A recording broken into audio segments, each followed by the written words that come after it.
कुछ भी दिखाई नहीं दे रहा है कि दुर्योधन क्या कर रहा है। हाथ जोड़ करके महाराज द्रौपदी बोली, महाराज मेरी लाज रखो। और दुशासन जब आगे बढ़ा है साड़ी खींचने के लिए तो बोली है द्रौपदी,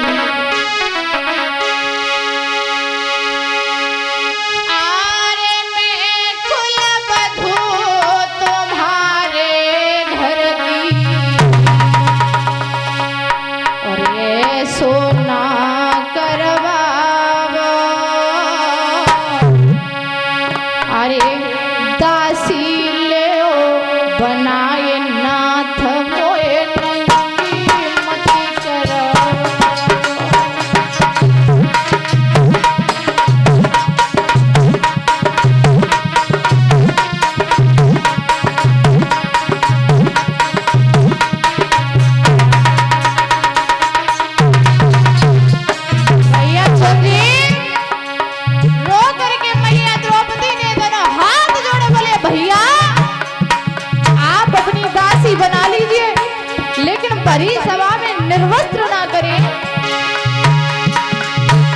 अरे मैं कुलवधू तुम्हारे घर की,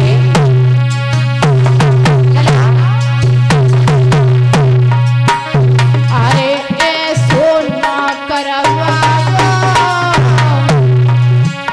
अरे दासी ले बनाई नाथ मोए नंगी मति करा।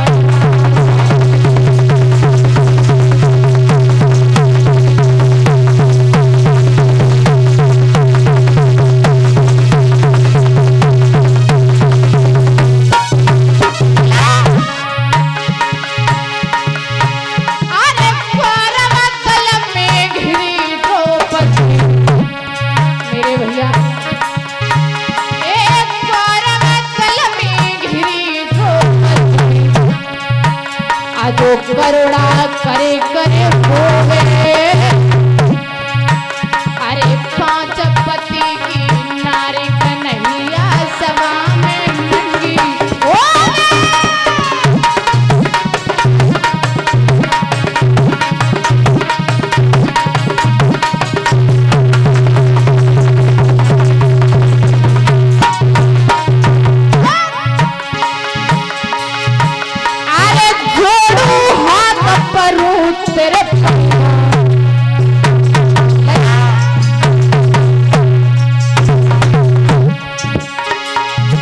तेरे जोड़ू हाथ परू तेरे पैया, अब ऐसो ना करवाओ, अरे दासी ले बनाई रात मोहे नंगी मति करवाओ।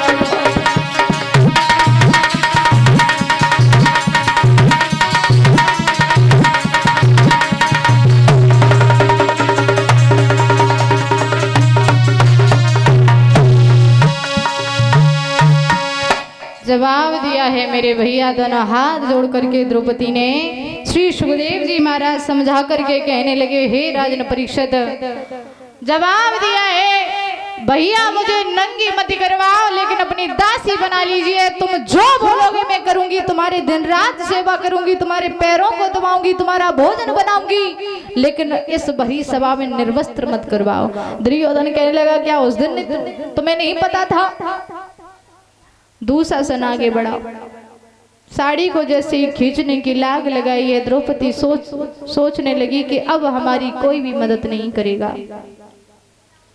जवाब दिया है, अब हमारी कोई भी मदद नहीं करेगा। पांचों पति मौन हुए बैठे ही, कोई भी हमारी साइड खड़ा नहीं है। दोनों हाथ ऊपर किए द्रौपदी ने जवाब दिया, माधव अब तेरे अलावा मेरी कोई सुनने वाला नहीं है। अगर तेरे होते हुए तेरी बहन की लाज चली गई तो भैया समझ लेना मैं किसी को मुंह दिखाने के लायक नहीं रहूंगी। जब कन्हैया को याद किया है मैया द्रौपदी ने, देखा भगवान ने सोचा अब हमारी बहन को मेरी याद आई है। आंखों में आंसू भरे रुक्मणी पास में आई, जवाब दियो, महाराज एक बात बताओ, चेहरा क्यों उतरा है? बोले मेरी बहन की लाज जा रही है। द्रौपदी के रुक्मणी कहने लगी लाज जा रही है बहन की, और भाई यहाँ पर क्या कर रहा है? बहन बुला रही है, भाई यहाँ पर बैठा बैठा क्या कर रहा है? माधव, द्रौपदी आपको बुला रही है, आप चले जाओ। उधर द्रौपदी कह रही है भैया अगर इस बड़ी सभा में मेरी साड़ी खिंच गई तो याद रखना मैं जब इस दुनिया में इस संसार में जब पैदा हुई थी तो भैया निर्वस्त्र पैदा हुई थी, और आज सभा के सामने निर्वस्त्र हो भी जाऊंगी तो मेरा कुछ नहीं बिगड़ेगा, लेकिन दुनिया सोचेगी एक भाई के होते हुए बहन की लाज चलेगी तो भैया कोई भी बहन अपने भाई पर भरोसा नहीं करेगी। इसलिए माधव मेरी लाज आकर के बचा लो। माधव तेरे अलावा मेरा कोई नहीं है, और एक बात याद रखना कि जिसने भी मुसीबत के वक्त भगवान को दिल से याद किया है भगवान दौड़े आए हैं, क्योंकि एक कवि कहता है भैया कि होते और आए भगवान वक्त के बस में, होते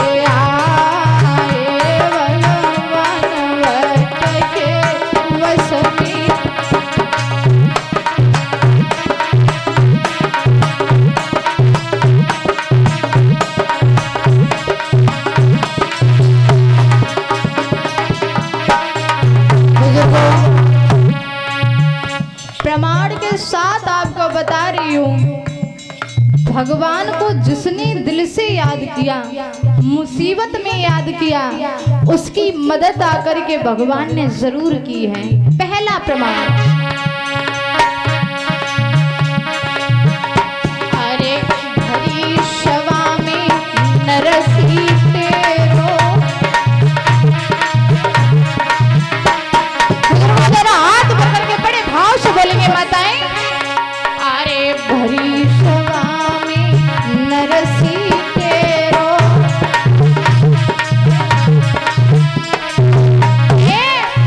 भात भरायो भगवान बस की बात भरायो भगवान बस की।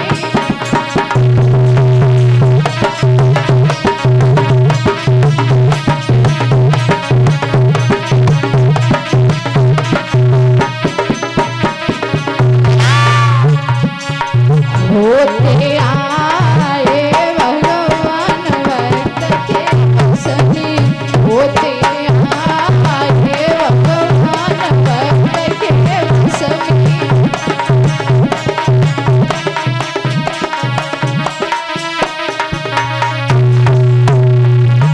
पहला प्रमाण जब नरसी ने रामा का भात भरने के लिए भगवान को आवाज लगाई तो भगवान दौड़े आए। दूसरा प्रमाण, अरे भरी सभा में मीरा तेरो, भरी सभा में मीरा तेरो,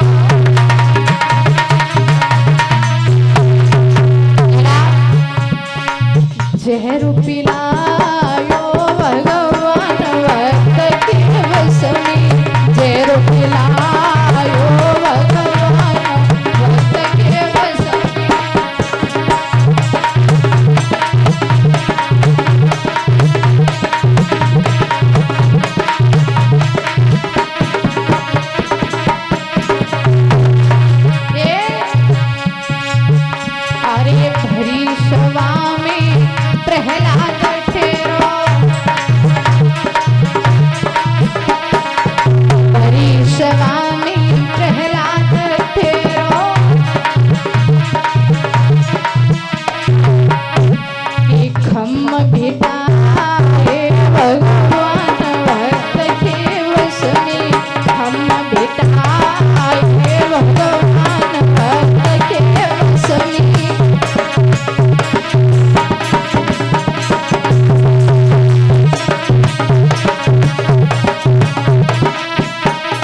आज जैसे ही द्रौपदी ने दोनों हाथ जोड़ करके माधव को बुलाया, भगवान कन्हैया आए ही द्रौपदी के चीर को बढ़ाने लगे। जब चीर को बढ़ाने लगे, बताया जाता है दादा कि दुशासन साड़ी को खींचते हार गया। सोचने लगा पता नहीं साड़ी है कि नारी है, नारी है कि साड़ी है, पता नहीं कि द्रौपदी में इतनी साड़ियां लिपटी है या फिर साड़ी। जवाब दिया मेरे भैया, आज हार जाता है लेकिन द्रौपदी के कंधे से साड़ी को नीचे नहीं कर पाया। जब नीचे नहीं कर पाया, धीरे धीरे समय व्यतीत हुआ, बेहोश हो गया। जब बेहोश हुआ है, भीम खड़े हुए जवाब दिया है, और दुशासन जिस जंघा पर बिठाने का तूने प्रण लिया था, मैं आज प्रण लेता हूँ कि उसी जंघा को मैंने नहीं तोड़ा तो मेरा नाम भी भीम नहीं है। बताया जाता है बुजुर्गों, श्री सुखदेव जी महाराज समझा करके कहने लगे, हे राजन परीक्षित, जब दुशासन होश में आया है तो महाराज दुर्योधन ने 12 वर्ष का वनवास दिया है पांचों पांडवों को। जवाब दिया, आप 12 वर्ष तक वन में रहिए और 1 वर्ष अज्ञातवास का दिया है। अज्ञातवास का मतलब ये है कि आप 12 वर्ष कहीं भी रह सकते हो, लेकिन जो अज्ञात वर्ष का जो समय दिया है, इस अज्ञात वर्ष में मैंने तुम्हें कहीं भी ढूंढ लिया, कहीं भी खोज लिया, तो आपको पुनः 12 वर्ष वन में व्यतीत करने पड़े। मैया द्रौपदी को लेकर के पांचों पांडव वन में चली। जब पांचों पांडव वन में चले हैं, श्री सुखदेव जी महाराज समझा करके कहने लगे, हे राजन परीक्षित, वन में पहुंचे। धीरे धीरे समय व्यतीत हुआ, वन में जाकर के 12 वर्ष व्यतीत हो गए। एक बार गुरु दुर्वासा ऋषि राजा और दुर्योधन के पास में पहुंचे। जवाब दिया है दुर्वासा ने,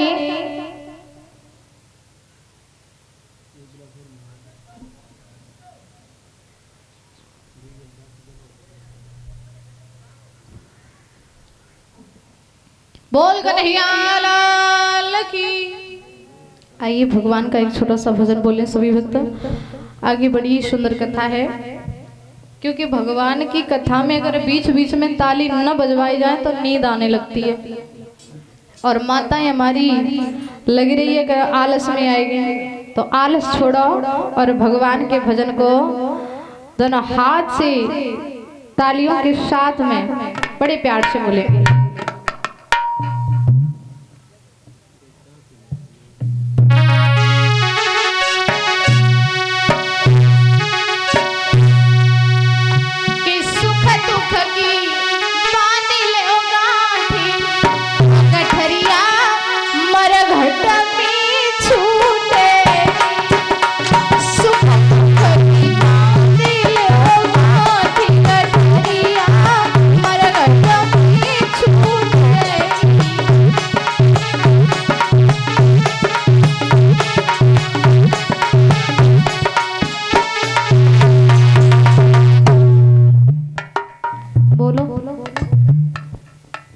ऐसे बोल रहे जैसे धपरी की धपरा।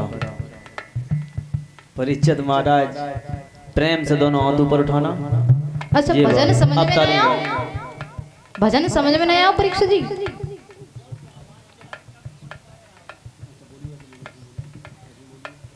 सुख दुख की बांध लो गांठी, गठरिया मरघट में छूटेगी। बोलो, शर्म लगी रही है। दादा उठा ले दोनों हाथ आराम से, थोड़ी थोड़ी मीठी मीठी तालियां। जय बात। देखो कोई बात नहीं, अगर भजन समझ में ना आ रहा हो तो हाथ तो लेके आई हो हैं हाथ, तो थोड़ा थोड़ा तालियां बजाओ, तो तालियां बजाओ। और माताओं तुम सुनो, अगर तुम्हारे समझ में नहीं आ रहा तो कोई बात नहीं, तुम हमें गाली दो लेकिन ओठ चलाओ, ठीक ये है? बात हाँ, गाली दो, मन में गाली दो, ओठ चंद दिखाई देवे, हम समझिए कि तुम गीत गाए नहीं और तुम दो हमें गाली, ठीक है? बोलो। सुख दुख की मांगे होता है गठरिया, मरग में छूटे। सुख दुख की मांगे होता है गठरिया।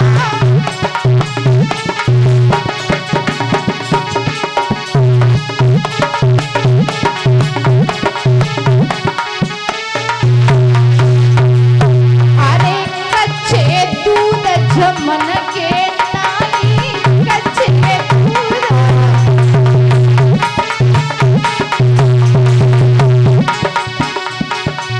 ओ चई छीर छानौ नाई कटकी, मरग मेरा छूटे। सुख दुख की मांगे होता है।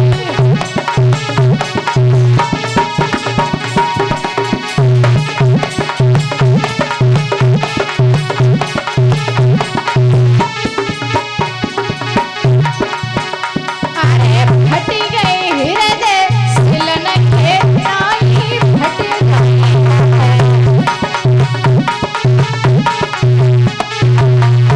एक फट जाए हृदय सिलन के नाई, फट गए।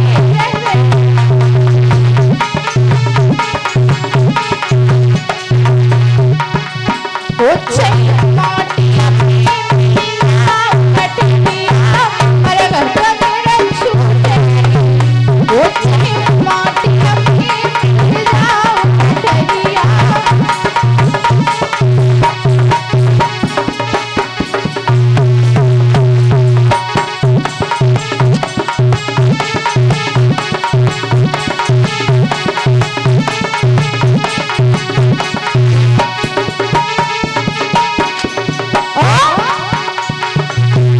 अरे टूटी ये जो जुड़न की नाई, टूटी ये जो। अरे टूटी ये जो जुड़न की नाई, टूटी।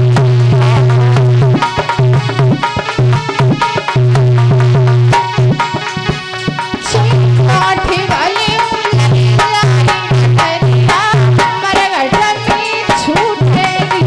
ओ चई काठी वाली उलटी लाई कटरिया, मरग में छूटेगी।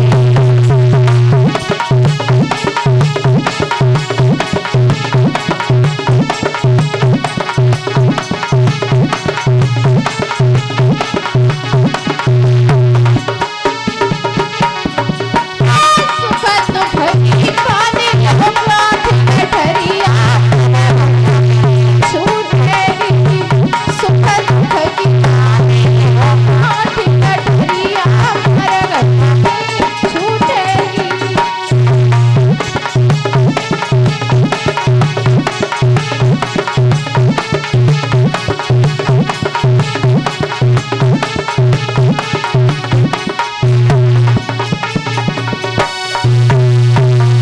बोल कन्हैया लाल की।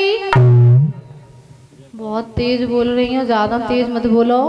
इतने तेज बोलो जो देवताओं के राजा इंद्र हैं उनको सिंहासन ऐसो ऐसो मिल जाए। जो जान ले, जो कौन सा गाँव है, बमोरी बने, कौन सा गाँव है? बमोरी। बमहोरी। बमहोरी गांव में जो देवताओं के राजा इंद्र समझे कि भागवत चल रही है, जो आए कि डायरेक्ट कहीं दर्शन दे दे। अब पता नहीं यहाँ की रीत क्या है। वैसे हमारे यहाँ तो शास्त्री गात गात थक जाए, लेकिन हमारे यानी कि बहुएं नचत नचत ना थके। कांटे डरे आगे। अब यहाँ पे हमें पता नहीं कि बहुओं ने बिटिया को पता नहीं क्या दिक्कत है, नाचेंगे कि नहीं नाचेंगे। अब पायल की खंग क्या पायल की खनक? पायल की खनक से हाँ जगेंगे सजना। हाँ महाराज सोई है ना, जाने तुम नहीं जानता, मुँह नहीं जानता। सुनो परीक्षित महाराज, कथा कहाँ पर थी? हमने कथा कहाँ पर छोड़ी? भूलिए मेरा। तेज बोलो महाराज।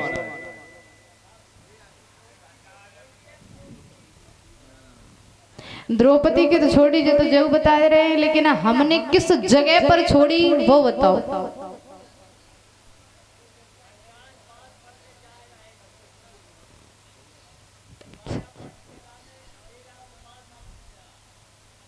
अच्छा अच्छा अच्छा, ठीक है, फिर तो सही है। बहुत बहुत बधाई। देखो कहीं कहीं मैंने ऐसे परीक्षित महाराज देखे, किसी की बुराई तो नहीं कर रहे हैं, लेकिन हाँ कि मैं जब जब कहीं कहीं की बात है, हर जगह की नहीं, कि जैसे परीक्षित बने बैठे और मैंने कथा कही और बीच में भजन बोला। हमारे यहाँ पर डांस ज़्यादा होता है, तो डांस करवाने के बाद में मैंने बोला कि परीक्षित महाराज ये बताओ कथा कहाँ पर चल रही है। तो परीक्षित महाराज कहा तक बिटिया चांदनी के नीचे तख्त के ऊपर, हमें पता ना है, हमें नहीं पता कि कथा, हम तो बस माटी के धौना बने बैठे। तो देखो मैं आपसे सिर्फ एक ही बात कहना चाहूंगी कि भागवत कथा में अगर आओ तो ज्यादा नहीं 4 बातें अगर सीख लें तो तुम्हारी जिंदगी पार रह जाएगी। क्योंकि दादा 5 कर्मेंद्रियां, 5 ज्ञानेंद्रियां और 11वां मन, इन सबको एकाग्रित करके भगवान की कथा में बैठना चाहिए। क्योंकि दादा जेता सनो जित श्वासो जित संघो जितेंद्रिय, ये भागवत कथा का श्लोक है। जित श्वासो जित संघो और जितेंद्रिय, यानी कि 5 कर्मेंद्रियां, 5 ज्ञानेंद्रियां, 11वां मन, इन सबको एकाग्रित करके भगवान की कथा में बैठना चाहिए। जो मन होता है हमारा, ये दादा एक गधे के समान होता है। ये हमारा जो मन होता है ये गधे के समान होता है। गधे के समान कैसे?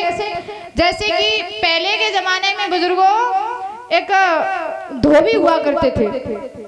पहले के जमाने में धोबी हुआ करते थे, तो धोबी घर घर से कपड़ा ले जाया करते थे घाट पर धुलने के लिए। तो ऐसे ही एक धोबी घाट पर पहुंचा कपड़े धोने के लिए। अब गठरिया तो मैंने गधा के ऊपर से उतार के रख ली और गधा बेचारो तब तक छूट गयो।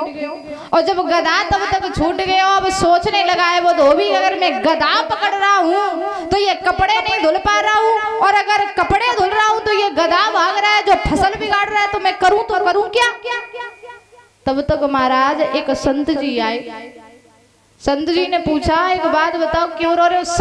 संत का मतलब होता है समाधान, जो हर समस्या का समाधान निकाले वो तो संत है। जवाब दिया क्या बात है, क्यों रो रहा है? बोले महाराज क्या बताऊं, मैं कपड़े धुलने के लिए जा रहा हूं लेकिन हमारा गधा भाग गया। बोले गधा भाग गया? बोले अगर गधा पकड़ रहा हूं तो तब तक कपड़े नहीं धुल पा रहा हूं, कपड़े धो रहा हूं तो ये गधा भाग रहा है, ये फसल चल रहा है। संत जी ने जवाब दिया एक बात बता, तू हर रोज गधे को कहाँ बांधता है? बोले हर रोज गधे को मैं इस वृक्ष के नीचे बांधता हूँ। बोले एक काम कर, ये रस्सी पड़ी है? बोले हाँ। ये रस्सी उठा और 7 बार सीधे हाथ से परिक्रमा लगाकर इस वृक्ष के परिक्रमा लगा दे। महाराज धोबी ने वो रस्सी उठाई और 7 बार सीधे हाथ से महाराज परिक्रमा लगाया। गधे ने देखा और सोचने लगा कि शायद मालिक ने मुझे बांध दिया है। दादा धोबी ने पूरे वस्त्र धुल लिए, लेकिन गधा वहां से नहीं गया। जब गधा नहीं गया, कपड़े धुल गए, सूख गए, पुनः पोटली में बांध लिए, गधे के ऊपर रख दिए। और जैसे ही ऊपर रखा तो महाराज वो गधा डंडा मार रही, लेकिन गधा वहां से हट नहीं रहा है। खूब रेत रहे, खूब मारे, लेकिन गधा वहां से टस से मसऊ नहीं कर रहा हूँ। अब महाराज सोचने लगे कि महाराज अच्छी बुद्धि बताएंगे, जो तो हट ही नहीं रहा वहां से। अब बैठ के फिर रोने लगे। जब फिर रोने लगे तब तक महाराज वही संत जी फिर आ गए। जवाब दिया अब क्या हुआ, क्यों रो रहे हो? बोले महाराज तुमने अच्छी बुद्धि बताई, जो गधा हट ही नहीं रहा यहाँ से। बोले अरे बाबरे, जो पहले मैंने अकल तो बताई थी, अकल को तो इस्तेमाल कर। बोले क्या करूं? बोले मैंने तुमसे ये कहा था कि 7 बार सीधे हाथ से रस्सी को बांध दो। अब एक काम करो, यही रस्सी उठा करके 7 बार उल्टे घूम जाओ। महाराज वही किया। धोबी ने रस्सी उठाई और 7 बार उल्टे हाथ से घूम गया। और जैसे ही 7 बार चले, गधा ने जाने हमें छोड़ दो, तो महाराज गधा अपने आप चलने लगा। वैसे ही हमारा ये मन है, आप अच्छे कामों में लगाओगे नहीं लगेगा। आप सत्संग में बैठे हो, तब तक आ गया हमारा रसगुल्ले वाला या गोलगप्पे वाला या चाउमीन वाला, तो महाराज तुम्हारा मन दौड़ करके कहीं चाउमीन पे जाएगा, कहीं रसगुल्ले पर जाएगा। लेकिन जहाँ कथा चल रही है, भगवान की भक्ति हो रही है, वहां पर आपका मन नहीं लगने वाला। लेकिन उल्टे काम में हमारा मन बहुत जल्दी दौड़ता है। तो इसलिए आप खींच खींच के सीधे हाथ से महाराज अपने मन को बांधिए, अपने आप तुम्हारा मन कथा में लगेगा। बोलिए गोविंद भगवान की। मेरे भैया श्री सुखदेव जी भगवान कहने लगे, हे राजन परीक्षित, आज महाराज दुर्योधन के पास में आए हैं अगस्त जी। वो दुर्वासा ऋषि आए, और जब दुर्वासा ऋषि आए हैं, जवाब दिया है दुर्योधन से कि मुझे बहुत तेज भूख लगी है, मेरे लिए और मेरे शिष्यों के लिए जरा भोजन बना दो। दुर्योधन कहने लगा, आज की व्यवस्था तो हम कर देंगे, लेकिन हम आपसे एक बात कह रहे हैं, कल आप जहां हम बताएं वहां चले जाना, आपकी बहुत अच्छी व्यवस्था होगी। बोले ठीक है। कहाँ?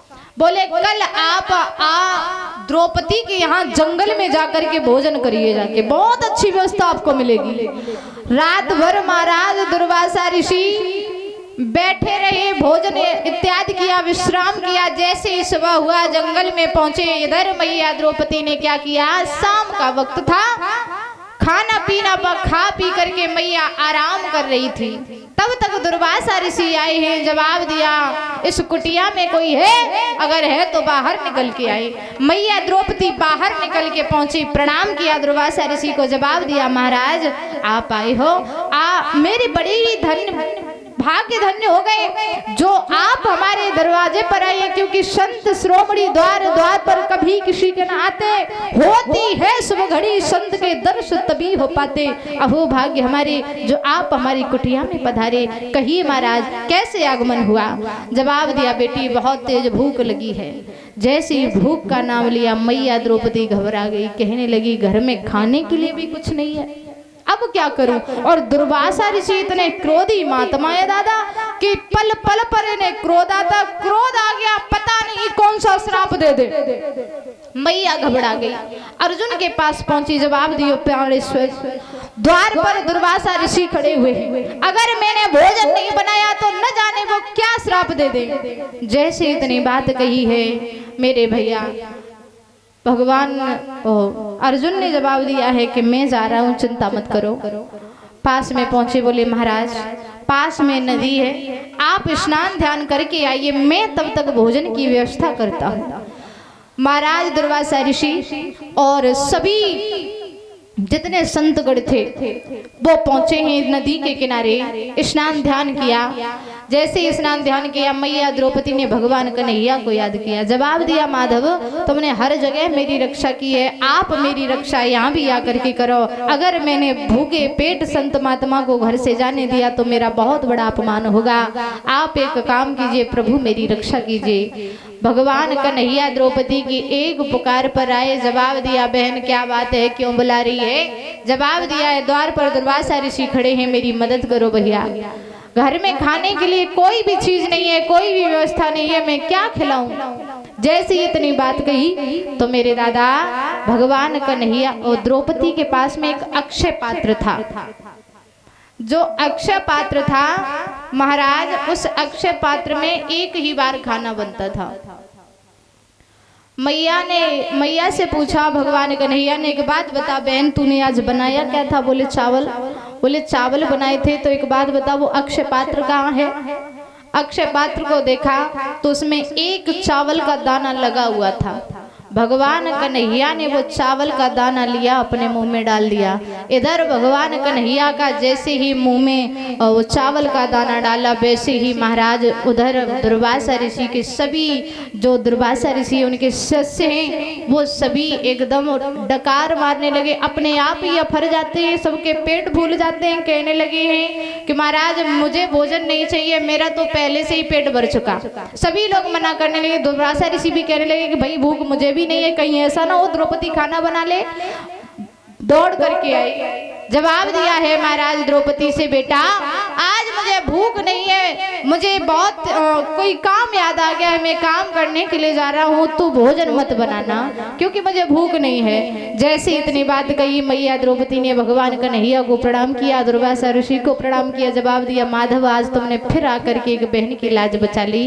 धीरे धीरे महाराज ऐसे ही 12 वर्ष व्यतीत हुए। जब 1 वर्ष अज्ञातवास का आया तो बताया जाता है व्यास जी ने आकर के 5 पांडवों से कहा कि आप विराटपुरी में जो महाराज राजा कमल नयन है आप वहां चले जाइए, 1 साल आप वहां जाकर के बिताइए।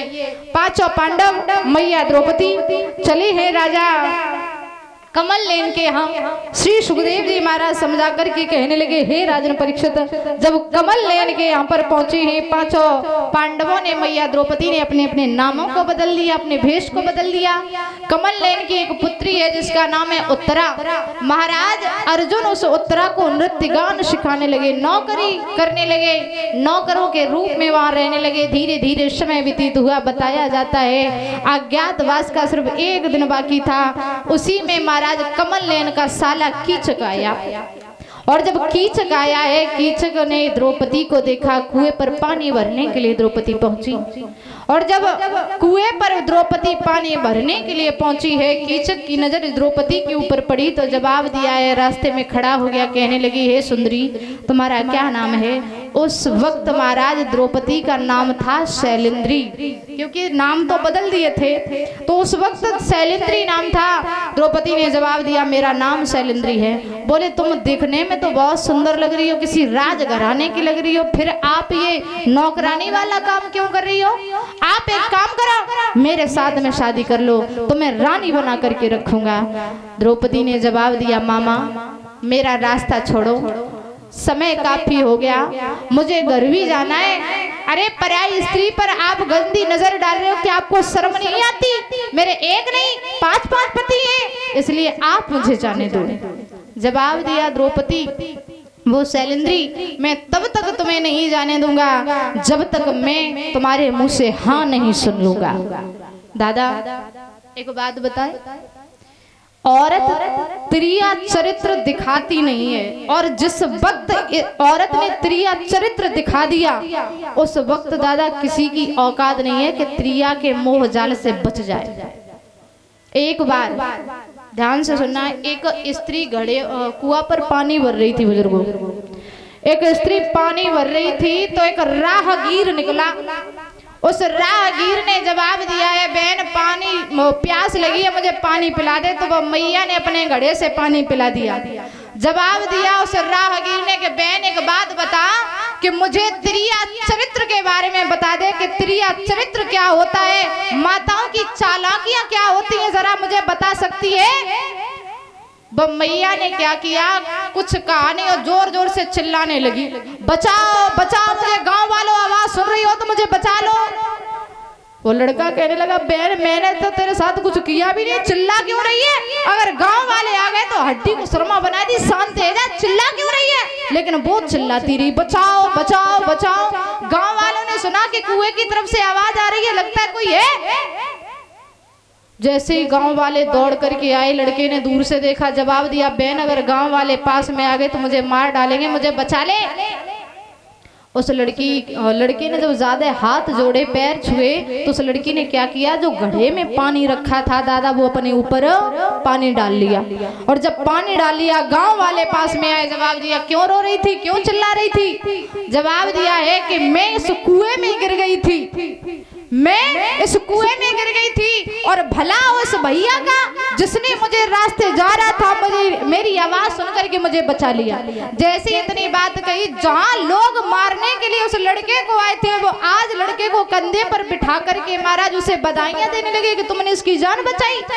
जब बधाइयां दी कुछ देर तक वहां पर रुके और थोड़ी देर के बाद गांव वाले चले गए तो उस लड़के ने दोनों हाथ जोड़े, जवाब दियो बहन एक बात बता, पहले तो तू चिल्लाई फिर बाद में मुझे बचा भी लिया, ये इसका मतलब? बोले यही है त्रिया चरित्र। अगर मैं उस वक्त तुझे अपने ऊपर पानी नहीं डालती तो ये गांव वाले तुझे आरोपी समझ करके मुझे छेड़खानी मेरी कर रहा था तो तेरी हड्डी को सुरमा बनाए देती भैया।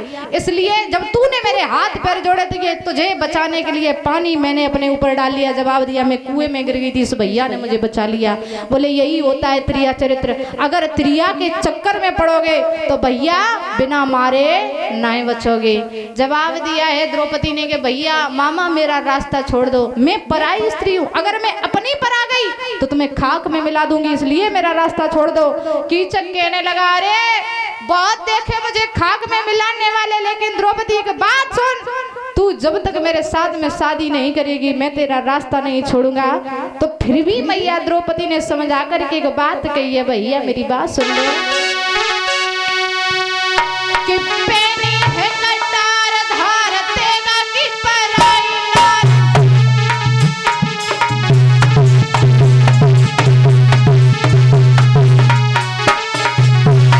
भैया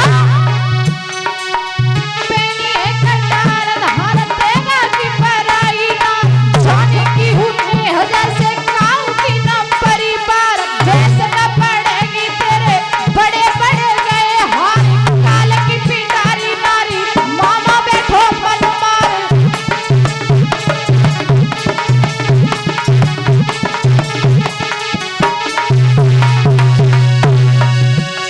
एक पैनी है कटार धार तेगा की पराई नार,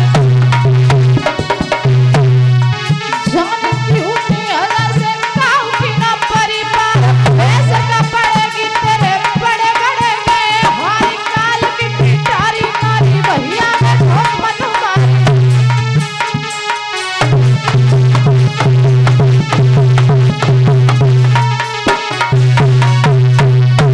कि अरे तेरा हुई है सत्यानाश, जो तू बुरी नजर डाले वो, अरे तेरा हुई है सत्यानाश, जो तू बुरी नजर डाले वो।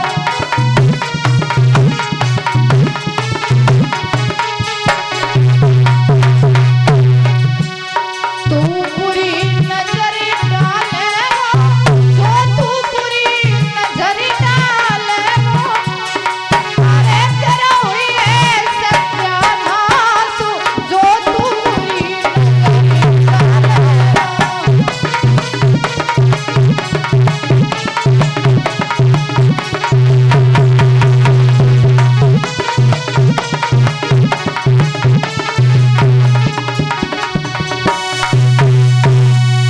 मेरे भैया आज द्रौपदी ने नाना भांज से समझाया है, लेकिन कीचक के समझ में नहीं आया। समझ गई है कि ऐसे नहीं मानेंगे तो झूठा बहाना बनाया। कहा एक काम कीजिए, अगर आप मेरे साथ में विवाह करना चाहते हो तो अभी आप रुक जाइए, अभी आप मुझे जाने दीजिए, मैं कुछ क्षण के बाद थोड़ा अंधेरा होने दो, मैं आपसे मिलने के लिए इसी कुएं पर आएंगे। झूठा आश्वासन देकर के द्रौपदी वहां से चली आई।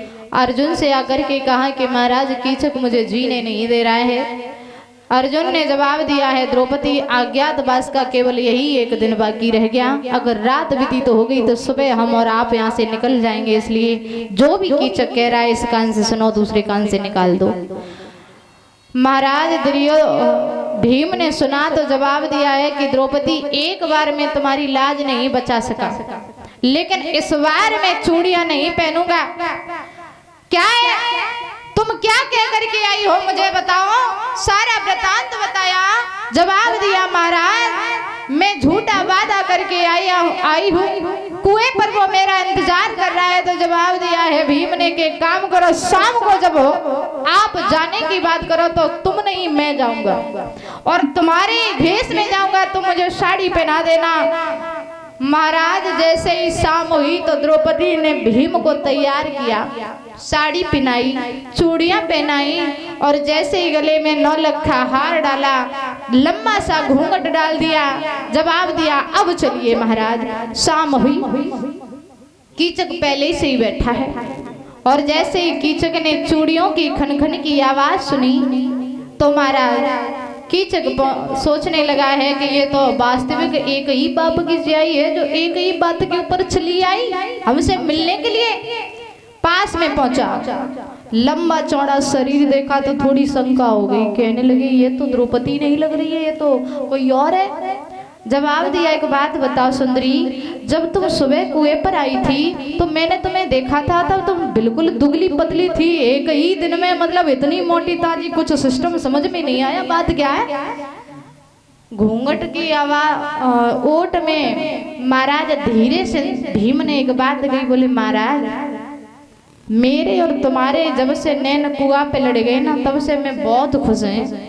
हम उनके संगे महाराज नौकरानी बन के राते तुम्हारे संगे और रानी बन करके रहेंगे, तो खुशी की मारे मेरा बदन है वो फूल गो है, हम मोटे ना है भाई, अब दूर क्यों खड़े हो, आकर के मेरे गले से लग जाओ। जैसे कीचक गले से लगने के लिए चला तो भीम ने साड़ी तो एक तरफ धर दी और महाराज जोर से खींच करके लात मारी, जो महाराज कीचक 10 हाथ दूर जा करके गिरा। जैसे ही देखा कि शैलेंद्री नहीं है, ये भीम है, दोनों में युद्ध होने लगा। जब दोनों में युद्ध होने लगा, बताया जाता है दादा शाम से सुबह हो गई, जब सुबह का वक्त हुआ तो भीम ने कीचक को मार दिया और भीम को जैसे ही कीचक जैसे ही मारा गया, ये बात दुर्योधन को पता चली है कि कीचक मारा गया, तो समझ गया है कि कीचक को और कोई नहीं, भीम के अलावा कोई और नहीं मार सकता, क्योंकि कीचक में भी दादा 10,000 हाथियों का बल था, इसे भी कोई साधारण लोग नहीं मार पाता। समझ जाता है महाराज दुर्योधन के भीम के अलावा इसे कोई नहीं मार सकता। जब तक महाराज दुर्योधन महाराज कमल लेन के यहाँ पर पहुंचा, तब तक 5 पांडव मैया द्रौपदी वहां से निकल जाते हैं, हस्तिनापुर में पहुंचे। जब ये बात राजा कमल नयन को पता चली है कि जो 5 नौकर हमारे यहाँ नौकरी कर रहे थे वो कोई और नहीं बल्कि पांडव थे, तो पुनः बुलाया। महाराज कमल नयन ने दोनों हाथ जोड़े, जवाब दिया महाराज मुझसे बहुत बड़ी गलती हो गई, आप हमारे यहाँ 1 साल तक नौकरी की और आप खुद एक राजा हैं, हमें क्षमा कीजिए। जो उसकी बेटी उत्तरा थी, जवाब दिया आप हमारी बेटी के साथ में विवाह कर लीजिए। अर्जुन ने जवाब दिया कि जिस बेटी को मैंने नृत्य गान सिखाया है वो मेरी बेटी है, भला एक गुरु अपनी बेटी के साथ शादी नहीं कर सकता, लेकिन हाँ अगर शादी की बात है तो मेरा बेटा है अभिमन्यु, मैं अपने पुत्र अभिमन्यु के साथ में तुम्हारी बेटी का विवाह करेंगे। मेरे भैया आज अभिमन्यु का विवाह उत्तरा के साथ में हुआ है, बड़े हर्ष उल्लास के साथ में उत्तरा आई है हस्तिनापुर में। जब हस्तिनापुर में आई है, श्री सुखदेव जी महाराज समझा कर के कहने लगे, हे राजन परीक्षित, जवाब दिया। धीरे धीरे जब समय व्यतीत हुआ, भगवान कन्हैया ने, अर्जुन ने भगवान कन्हैया से कहा कि दुर्योधन से जाकर के कहो कि मुझे आधा राज्य दे दे। भगवान कन्हैया गए, दुर्योधन से कहा कि आप आधा राज्य पांडवों को दे दो। दुर्योधन कहने लगा कि बिना युद्ध किए मैं पांडवों को सुई की नोक की बराबर की भी भूमि नहीं दे सकता, फिर आधा राज्य देने की तो बहुत बड़ी बात है।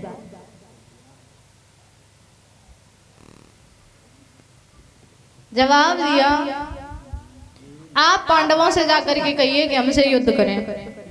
कन्हैया ने जाकर के कहा कि आप युद्ध करें, उसके बाद आपको आधा राज्य मिलेगा। अर्जुन ने जवाब दिया एक बार फिर से जाकर के कहो कि आधा नहीं तो 5 गांव दे दें। फिर कहा कि आप आधा नहीं तो 5 गांव ही दे दो। महाराज दुर्योधन ने फिर से मना कर दिया। जब फिर से मना कर दिया है तो युद्ध की तैयारियां होने लगी। जब युद्ध की तैयारियां होने लगी हैं, श्री सुखदेव जी महाराज कहने लगे, हे राजन परीक्षित, भगवान कन्हैया ने द्रौपदी से कहा कि आप एक काम करो, भीष्म पितामह से जाकर के आशीर्वाद ले लो।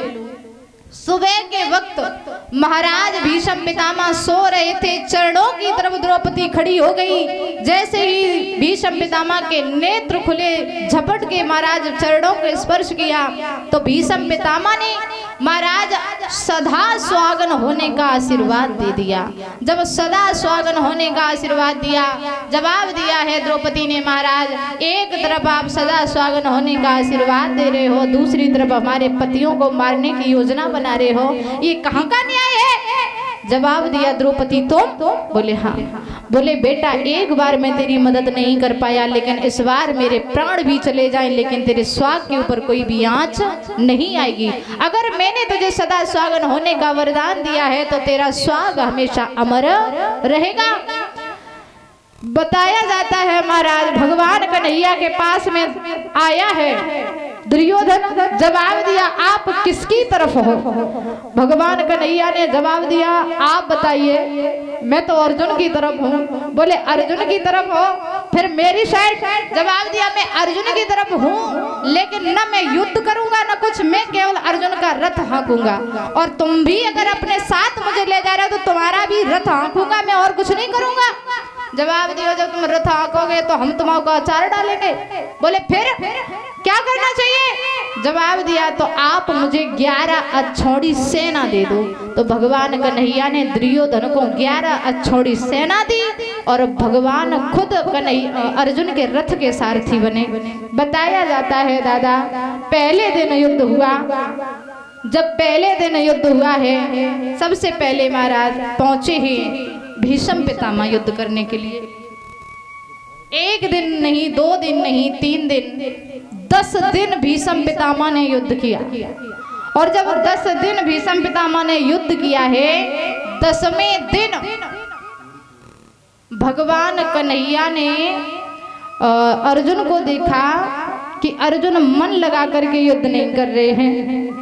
जब मन लगा करके युद्ध नहीं कर रहे हैं, जवाब दिया है अर्जुन अरे मन लगा करके युद्ध करो, अगर ऐसे युद्ध करोगे तो तुम महाभारत का युद्ध कभी नहीं जीत पाओगे।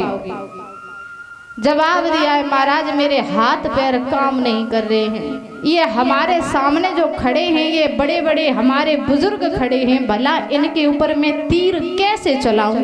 दोनों हाथ जोड़ करके अर्जुन बोले दादा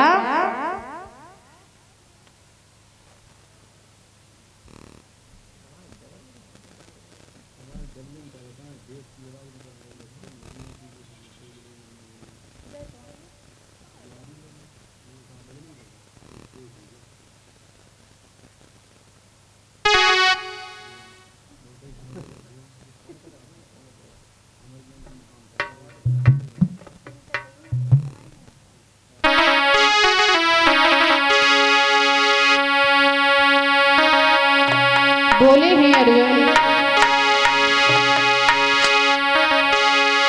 कि मैं कैसे वार करूं और ऋषभ रिश्ते वाले हैं कन्हैया, और कुछ मामा लगते हैं, कुछ पिता हमारे, कुछ मामा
जवाब दिया है मेरे भैया। आज अर्जुन के हाथ पैर कांपने लगे अपने बड़े बुजुर्गों को देख करके, कहने लगे हैं हमसे ये नहीं हो रहा है माधव। मैं अपने ही सामने जिन्होंने मुझे पाल परोस करके इतना बड़ा किया, भला उनके सामने मैं शस्त्र अस्त्र कैसे उठा सकता हूँ। कहाँ है महाराज भगवान कन्हैया ने ये धर्म का युद्ध है, आप कर्म करो फल की इच्छा ना करें। आप कर्म कीजिए अर्जुन, फल की इच्छा ना करें, क्योंकि फल तो मैं देने वाला हूँ। जब मैं आपसे कह रहा हूँ तो आप पीछे क्यों हट रहे हो। सामने महाराज भीष्म पितामह है, जाकर के महाराज उनके बाण मारो। भगवान कन्हैया के कहने पर भीष्म पितामह के महाराज बाण मारने लगे अर्जुन, और एक नहीं अनेकों बाण मारे हैं। उन बाणों की सैया पर महाराज 10वें दिन भीष्म पितामह को लिटा दिया अर्जुन ने। जब 10वें दिन भीष्म पितामह को बाणों की सैया पर लिटाया, अब महाराज भीष्म पितामह को बोध हुआ है कि मैंने ये क्या किया। अपने पुराने कर्मों को याद करने लगे भीष्म पितामह। जवाब दिया है कि मैंने ये क्या किया। अरे हमारे लिए तो दोनों पक्ष बराबर थे, मैंने तो पक्षपात कर दिया इसमें। और भीष्म पितामह सरसैया की सरसैया पर लेटे लेटे सोचने लगे, कहने लगे माधव मुझे माफ करना। बोले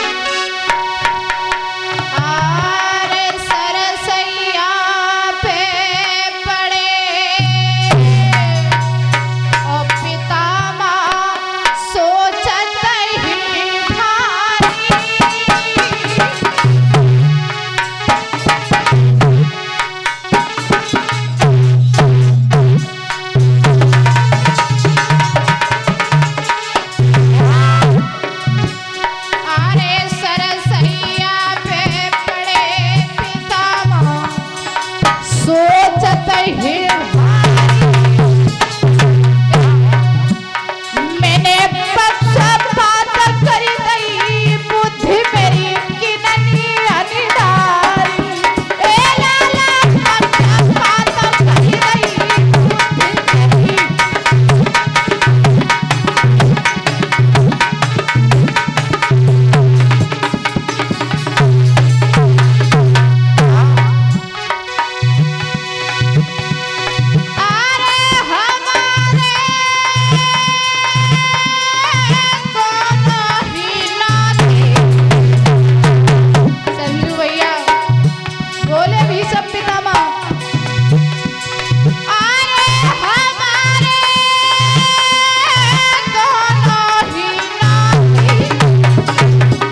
जवाब दिया, हमारी हंसी उड़ाने के लिए मेरे पास में आए हो शिकंडी, मेरी बात सुनो।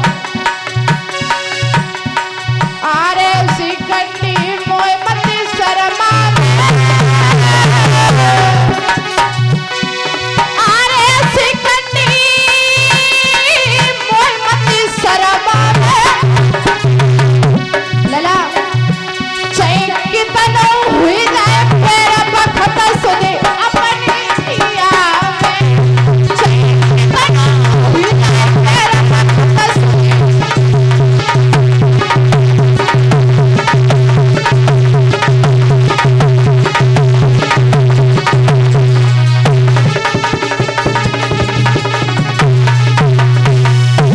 मेरे दादा आज भीष्म पितामह कहने लगे हैं, मेरे अर्जुन को मेरे पास में बुला दो, जरा मेरे तकिया लगा दे, मुझे महाभारत का युद्ध देखना है। इधर दुर्योधन सोचने लगा है कि 10 दिन हो गए, उन 10 दिनों में हमारे में से कोई न कोई हर रोज एक मारा जाता है, लेकिन पांडव 5 के 5 हैं। 10वें दिन बताया जाता है जब भीष्म पितामह सरसैया पर लेट जाते हैं तो दूसरे दिन युद्ध करने के लिए गुरु द्रोणाचार्य जी आए हैं। 2 दिन गुरु द्रोणाचार्य जी ने युद्ध किया, लेकिन 2 दिन के बाद महाराज द्रोणाचार्य भी परास्त हो गए। इतना युद्ध होने के बाद भी महाराज अर्जुन मन लगा करके युद्ध फिर भी नहीं कर रहे हैं। जब मन लगा करके युद्ध नहीं किया तो एक दिन की बात है, भगवान कन्हैया अर्जुन को लेकर कहीं बाहर चले जाते हैं। इधर अभिमन्यु ने देखा कि हमारे पिता घर पर नहीं है और आज युद्ध के लिए हमें जाना है, तो अभिमन्यु तैयार हुए युद्ध में जाने के लिए। जब युद्ध में जाने के लिए अभिमन्यु तैयार हुए, इधर उत्तरा ने देखा कि हमारे महाराज युद्ध के लिए जा रहे हैं, तो दोनों हाथ जोड़ करके सामने खड़ी हो गई। जवाब दियो, महाराज कहाँ जा रहे हो? बोले युद्ध करने के लिए जा रहा हूँ।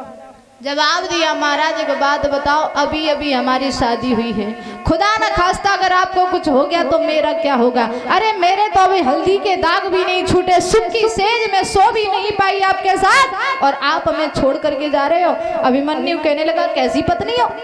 अरे जब कोई पति जाता है युद्ध करने के लिए तो पत्नी तो आरती का थाल लेकर के आती है, विजय तिलक लगाती है, आरती उतारती है। तुमने जाने से पहले मेरे रास्ते को खोटी कर दिया।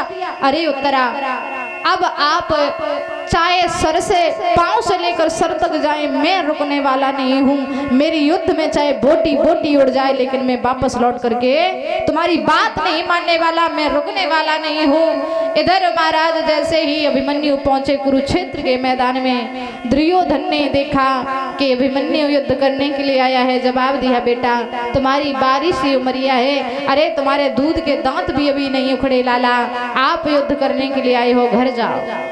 जवाब दिया है अभिमन्यु ने, ताऊ जी आप दूध के दांत की बात कर रहे हो, मैं तुम्हारा बैरी हूँ, दुश्मन हूँ, और दुश्मन को दुश्मन की नजर से देखो, ना ही प्रेम भावनाओं की नजर से। अरे मैं युद्ध करने के लिए आया हूँ, आप हमारे साथ युद्ध कीजिए। और रही बात महाराज दूध के दांत की बारिश उम्र है, तो क्या बात मेरी सुनिए ताऊ जी। भगवान अभिमन्यु समझा करके बोले कि ये चिड़िया जग में ऐसी है, एक चिड़िया जग में ऐसी वही, धरनी पे पैर धरे तो हुआ।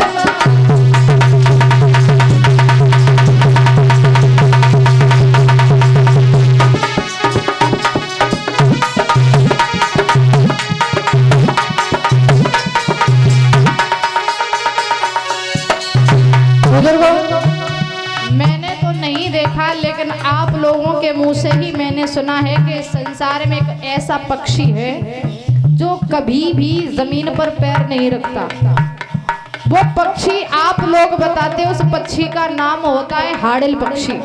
हाडिल पक्षी एक ऐसा पक्षी है कि कभी भी उसने जमीन पर पैर नहीं रखा, और अगर पानी भी पीने के लिए अगर उतरेगा किसी नदी या नवाले के पास में, तो पैर में बताते हैं आप लोग लकड़ी लेकर के ही नीचे बैठता है। जवाब दिया, एक पक्षी ऐसा हुआ है कि उसने कभी भी जमीन पर पैर नहीं रखा। ताऊ जी दूसरी बात सुनिएगा।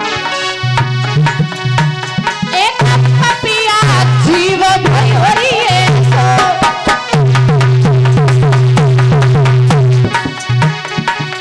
वो एक पपिया जीव भयोरी है सो, बिना परसे निरपिए कब हुआ ना।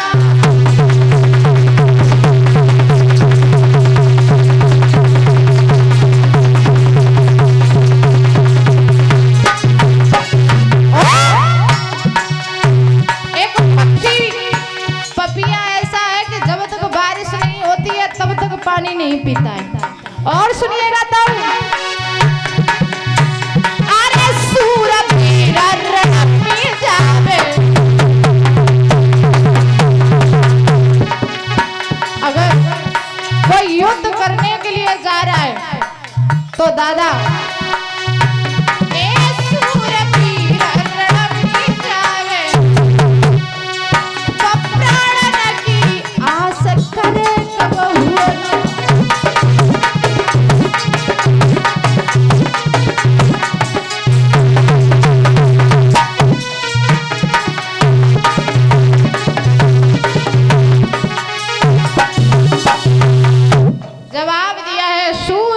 रण में जाता है तो कभी अपने प्राणों की आस न करके जाए कि मैं जीवित घर लौटूंगा या नहीं। इसलिए आप हमारे साथ युद्ध कीजिए। दुर्योधन कहने लगा, जब तू ही मरने के लिए आया है तो मुझे किस बात की चिंता। युद्ध करने लगे। बताया जाता है चक्रव्यूह के 7 दरवाजे थे, 6 दरवाजे चक्रव्यूह के तोड़ दिए। जब 7वें दरवाजे की बारी आई तो सोचने लगे अगर ये 7वां दरवाजा टूट गया तो महाराज पांडवों की विजय हो जाएगी। आज झूठा प्यार दिखाता हुआ दुर्योधन बोले बेटा एक काम करो, मुझे नहीं पता था कि हमारे कुल में एक ऐसा भी महारथी पैदा हुआ है। आज हम सब कुछ भूल करके एकता का हाथ आगे बढ़ा रहे हैं, तू आकर के मेरे गले से लग जा। बेटा अभिमन्यु नहीं समझा, अस्त्र शस्त्र डाल दिए, ताऊ जी के गले से जैसे ही लगने के लिए चला। बोले ताऊ जी लड़ाई समाप्त कर रहे हैं तो क्यों ना प्रेम का हाथ आगे बढ़ा लिया जाए। जैसे ही गले से लगे महाराज दुश्मन चारों तरफ छुपे हुए थे। दुर्योधन ने आवाज लगा दी कि आइए दुश्मन मेरी बाहों में है, आकर के पकड़ लीजिए। दादा बताया जाता है उसी समय बेटा अभिमन्यु को 10 लोगों ने मिलकर के मार दिया। और जब ये बात अर्जुन को पता चली है कि मेरा बेटा अभिमन्यु नहीं रहा, उधर महाराज मरी हुई लेस के ऊपर जयद्रथ ने जाकर एक लात और मार दी। और जब ये बात अर्जुन को पता चली है कि मेरे बेटे की लेस पर जयद्रथ ने लात मारी है तो उसी समय अर्जुन ने प्रण किया है कि मैं कल शाम का सूरज ढलने से पहले जयद्रथ को मार दूंगा। सुबह हुआ, युद्ध हुआ है और जैसे ही शाम का वक्त हुआ तो भगवान कन्हैया ने अपने चक्र से सूर्य को ढक लिया। ये बात जयद्रथ को पता थी कि सूर्य ढलने से पहले अर्जुन मुझे मार देगा। तो कहा है अर्जुन तुमने जब प्रण लिया था वो तो खाली हो गया, देखो सूर्य ढल गया। माधव ने अर्जुन ने माधव की तरफ देखा, बोले महाराज एक बात बताओ, आज अंधेरा इतनी जल्दी कैसे हो गया। बोले अंधेरा नहीं हुआ, ये मैंने बस जयद्रथ का ध्यान भटकाने के लिए किया। जैसे ही भगवान कन्हैया ने चक्र हटाया तो वैसे ही सूर्य उदय हो गया। जैसे ही सूर्य हुआ महाराज जयद्रथ का ध्यान भटक गया। अर्जुन ने बाण चला दिया और जैसे ही बाण चलाया जयद्रथ वहीं धराशायी हो जाता है। श्री सुखदेव जी महाराज समझा करके कहने लगे, हे राजन परीक्षित, आज दुर्योधन और भी हैरान परेशान हो गया। कहने लगे अब हमारे जो बड़े बड़े महारथी थे वे तो महाराज पहले से ही टपक गए, अब क्या करें। अब केवल एक ही बचा जो हमें इस महाभारत के युद्ध में विजय प्राप्त करवा सकता है, कर्ण। जब कर्ण के पास में दुर्योधन पहुंचा, बोले भैया एक बात बताओ, हमारे इस युद्ध में हर रोज कोई न कोई मारा जा रहा है, लेकिन पांडव 5 के 5 हैं। कोई ऐसा उपाय कीजिए जो कल के युद्ध में अर्जुन मारा जाए, और अगर अर्जुन मारा गया इन 4 की औकात नहीं है जो महाराज महाभारत के युद्ध को जीत सके। जैसे इतनी बात कही कर्ण कहने लगा कि मैं कल के युद्ध में अर्जुन को तो मार दूंगा अगर मुझे अर्जुन जैसा रथवान मिल जाए, क्योंकि भगवान कन्हैया स्वयं अर्जुन के रथ को चला रहे थे। जैसे इतनी बात कही कि मुझे कल के युद्ध में अगर अर्जुन जैसा रथवान मिल जाए तो मैं कल के युद्ध में अर्जुन को मार दूंगा। जैसे इतनी बात सुनी, दुर्योधन ने बताया जाता है अपने मामा सल्लिक को बुलवायो और सल्लिक से कहा कि कल के युद्ध में आप कर्ण के साथ जाओगे। सल्लिक ने जवाब दिया, सुनो मैं रथ चला तो सकता हूँ, लेकिन एक बात याद रखो, जिसके हाथ में जग की डोरी है स्वयं भगवान कन्हैया अर्जुन के रथ को हाँक रहे, भला भगवान के आगे मेरी दाल गल सकती है क्या? तुम भेज तो रहे हो, लेकिन मैं चिंता मत करो, मैं रथ चलाऊंगा, लेकिन भगवान के आगे मेरी दाल गलने वाली नहीं है। बोले कुछ भी करो, आप कल कर्ण के साथ जाओगे। ये बात भगवान कन्हैया को पता चली है कि कल के युद्ध में कर्ण आ रहा है। भगवान को चिंता होने लगी। अर्जुन तो सो रहे हैं, लेकिन शिविर में भगवान कन्हैया को नींद नहीं आ रही है। उठ करके बैठ गए। अर्जुन ने देखा, जवाब दिया, माधव क्या बात है, नींद नहीं आ रही है? बोले नहीं। क्यों? बोले तुम तो चैन की नींद सो रहे हो, तुम्हें कुछ पता है कल के युद्ध में कौन आ रहा है? बोले कौन आ रहा है? कर्ण आ रहा है। बोले तो कर्ण आ रहा है तो क्या हुआ? बोले तो क्या नहीं बेटा, अगर कल कर्ण आ गया तो तुम्हारी मौत निश्चित है। जैसे इतनी बात सुनी अर्जुन हंसने लगे, कहने लगे अच्छी बात है, भगवान के होते हुए हम मर जाएं तो तुमसे पहले हम वैकुंठ में पहुंच जाएंगे। जवाब दिया, तुम हंस रहे हो लेकिन हमें नींद नहीं आ रही है। अर्जुन ने जवाब दिया, मुझे पता है माधव, आप सुबह तक कोई ना कोई समाधान जरूर निकाल लेंगे, इसलिए आप सो जाओ और मुझे भी सोने दो। अर्जुन तो सो गए, लेकिन कन्हैया को नींद नहीं आई। रात के संबंध में पहुंचे मैया कुंती के पास में। कुंती से जाकर के कहा, बोले मैया दरवाजा खोले। दरवाजा खोला। मैया कुंती ने जवाब दिया, माधव अर्धरात्रि के समय यहाँ पर क्यों आई हो, क्या बात है, सब ठीक है ना? जवाब दिया, मैया कुछ भी ठीक नहीं है। बोले क्यों, क्या बात है? बोले माँ कल के युद्ध में तेरा अर्जुन मारा जाएगा। जैसे इतनी बात कही कि कल के युद्ध में अर्जुन मारा जाएगा, बोले माधव ये क्या कह रहा है तू? बोले मैया मेरा एक काम करेगी? बोले हाँ बोल। तू कर्ण के पास चली जा। जैसे इतनी बात कही कर्ण के पास चली जा। कुंती कहने लगी, लला सब कुछ कहिए, जय बात मत कहिए, हर जगह भेज में जा सकती हूँ, लेकिन कर्ण के पास में भूल करके भी नहीं जा सकती। बोले मैया अगर तू कर्ण के पास नहीं जाएगी तो कल के युद्ध में तेरा अर्जुन नहीं बचेगा। और जब बच्चे के ऊपर बात आती है तो माँ हर चीज से लड़ने के लिए तैयार हो जाती है। जवाब दिया, बात बता। मैं जाऊंगी कर्ण के पास, करना क्या है? बोले कर्ण के पास 5 बाण हैं जो परशुराम ने दिए थे। बोले हाँ, कि अगर तू वे 5 बाण ला करके मुझे दे देगी तो तेरे बच्चे को कुछ भी नहीं होगा। मैया ने जैसे इतनी बात सुनी, जवाब दिया, माधव मैं जाऊंगी, जरूर जाऊंगी, अगर ये बात है तो मैं जरूर जाऊंगी। रात के संबंध में मैया कर्ण के पास पहुंची। दरवाजा खटखटाया। कर्ण ने दरवाजा खोला। जवाब दिया है, आप यहाँ रात के संबंध में क्या करने के लिए आई हो? किस लिए आई हो? क्या काम है? अरे आप अर्जुन की माँ है ना?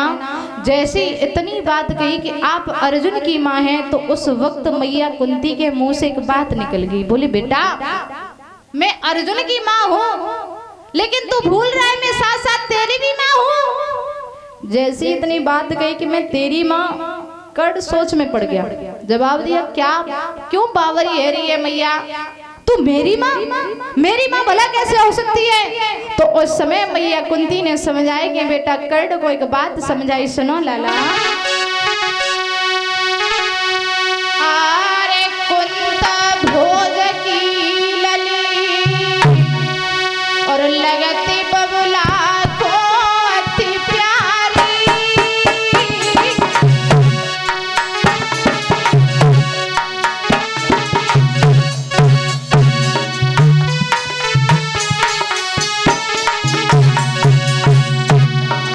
सुनो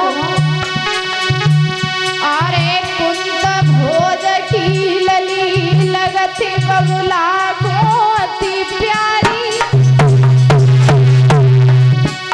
मैंने करी तपस्या बालापन में जब थी मैं कुंवारी। ए लाला करी तपस्या,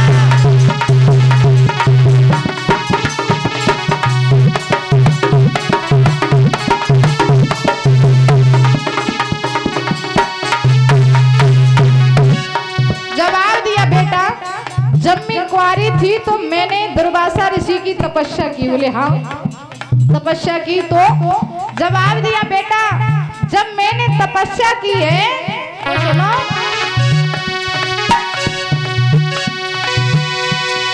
अरे तब ही दुर्वासा ऋषि आए, अरे तब ही दुर्वासा ऋषि आए और सूर्य देव भय प्रगट मंत्र जवामनी जवाए।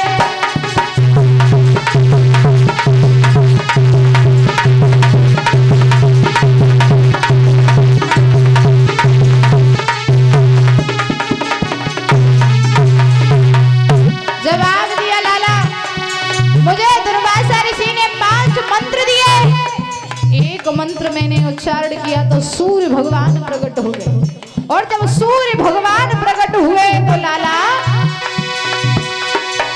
अरे लाला मेरो गजब भयो भारी,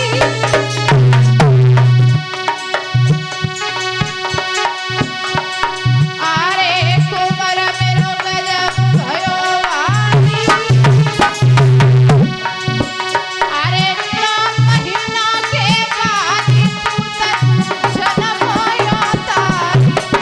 हे लाला 9 महीना के,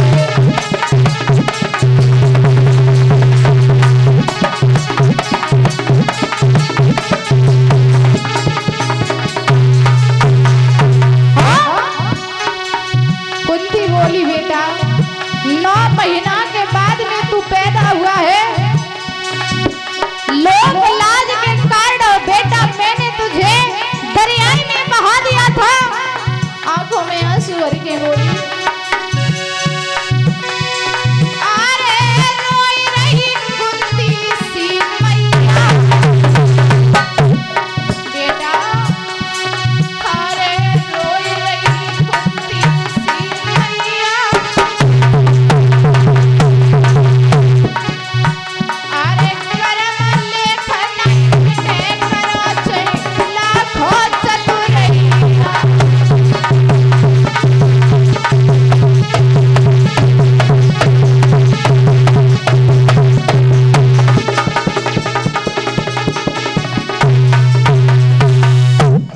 आंखों में आंसू भरी के मैया ने जवाब दिया लाला मैं अर्जुन की माँ हूँ लेकिन साथ साथ तेरी भी माँ हूँ। दुर्वासा ऋषि ने 5 मंत्र दिए, एक मंत्र का उच्चारण किया जिससे तू पैदा हुआ। लोक लाज के कारण बेटा मैंने तुझे दरियाई में बहा दिया था क्योंकि उस समय मैं कुंवारी थी, लोग मुझे बुरी दृष्टि से देखते इसीलिए मैंने तुझे दरियाई में बहा दिया। जैसे इतनी बात महाराज कर्ण ने सुनी है तो आंखों में आंसू भर के एक बात बोली, बोली मैया तूने बहुत अच्छा किया मेरे साथ जो मुझे जन्म दिया और आज तू मुझे ये बात बता रही है, लेकिन एक काम तूने ये किया है तो एक काम और कर देती। मुझे पैदा किया है लेकिन इसके साथ ही साथ तू एक काम कर और कर देती तो शायद आज ये दिन नहीं देखना पड़ता। बोले कौन सा वाला काम बेटा? बोले मैया जब तूने मुझे दरियाई में बहाया था ना उस समय दरिया में न बहा करके तू मेरा गला घोंट देती तो आज ये दिन नहीं देखना पड़ता। माँ को सामने देखते हर रोज मैंने तुझे देखा है लेकिन मुझे नहीं पता था कि तू मेरी माँ है। मैं इतना बड़ा हो गया, मैं माँ के प्यार के लिए तरसता रहा और मेरी माँ मेरे सामने घूमती रही, मुझे पता ही नहीं था कि तू मेरी मैया है और आज तू मेरे दरवाजे पर आएगी। जरूर न कोई तेरे अंदर कोई स्वार्थ छुपा होगा इसीलिए तू मेरे दरवाजे पर आई है। जवाब दियो हाँ बेटा। लेकिन अभी तक मैया ने वो 5 बाणों के बारे में नहीं बताया। जवाब दिया मैं दरवाजे पे सिर्फ इसलिए आई हूँ कि एक बात बता, मैंने सुना है कल तू महाभारत के युद्ध में जा रहा है। बोले हाँ जा रहा हूँ। बोले अगर आप युद्ध करने के लिए जा रहे हो जाओ बेटा, मैं रोकूंगी नहीं, लेकिन हाँ आप मेरे अर्जुन पर हाथ नहीं उठाएंगे। कर्ण कहने लगा महाभारत के युद्ध में भी जाऊं और अर्जुन को भी न मारूं, फिर भला वहां घास खोदने के लिए जाएंगे? अरे ये युद्ध है, वहां पर कौन मारा जा रहा है कौन नहीं मारा जा रहा है इससे मुझे कोई फर्क नहीं पड़ता, क्योंकि जब तूने मुझे नहीं बताया कि तू मेरी मैया है तो मुझे भी नहीं पता कि अर्जुन मेरा भाई है क्या है। मुझे तो बचपन से लेकर आज तक दुर्योधन भैया ने पाला है, इसलिए मैं अपने दुर्योधन भैया का साथ दूंगा। इसलिए माँ मेरे दरवाजे से जो भी इच्छा लेकर के आई है तू कृपया करके वापस चली जा। जवाब दियो है लाला, मैं वापस ऐसे नहीं जाऊंगी। मैंने सुना है कि तेरे दरवाजे पर कोई भी खाली हाथ नहीं जाता, तो भला तू अपनी माँ को कैसे भेज सकता है? कर्ण कहने लगा मैया पहले मेरी बात सुन। अरे सुनो मैया मेरी बात, और माँ तब मेरे दरवाजे पे आई।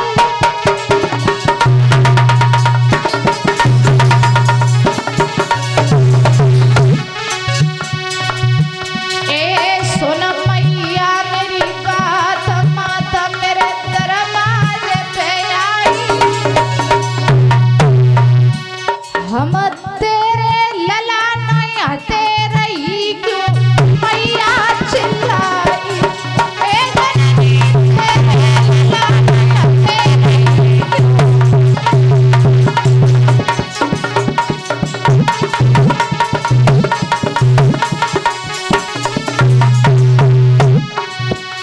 जवाब दिया मैया मैं तेरा बेटा नहीं हूँ और तू किस लिए मेरे दरवाजे पर आई है? सुन ले।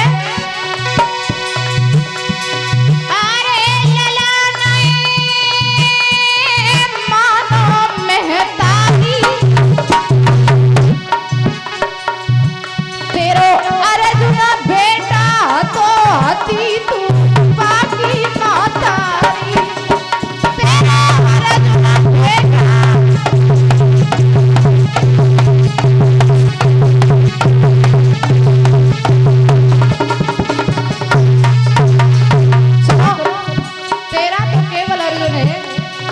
हमसे आस मत करना। और बोले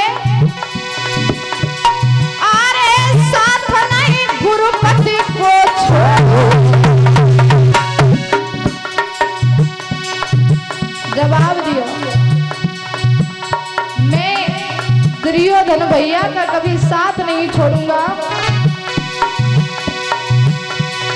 अरे गुरुपति ही लगायो है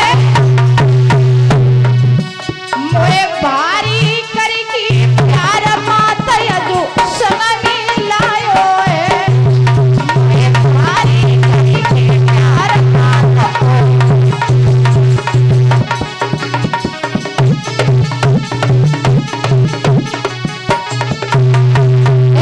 मैया